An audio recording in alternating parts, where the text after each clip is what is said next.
Vai jūs zinājāt to, ka žogs uz Latvijas un Krievijas un Baltkrievijas robežām nav uzbūvēts tāpēc, ka visdrīzāk tas ir dēļ kontrabandas, kas tur kontrolētā veidā organizēti plūst visus šos te gadus?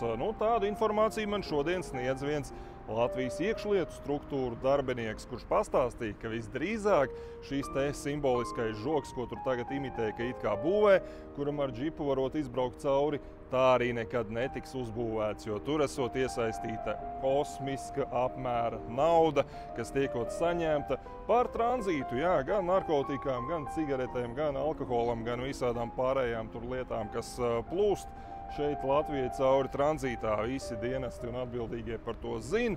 Politiķi piesedz visdrīzāk iespējams, un tāpēc arī nekāds žogs un kontrole uz šīm te robežām tur nekad arī netiks veikta.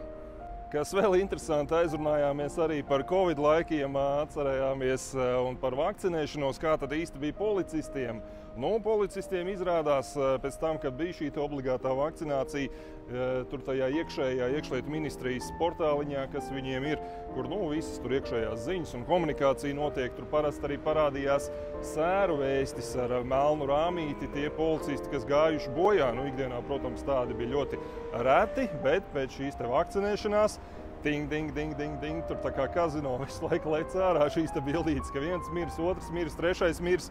Nācās šo te paziņojumu sistēmu likvidēt, vai ne, policisti, lai pārāk depresīvi nebūtu jums tur.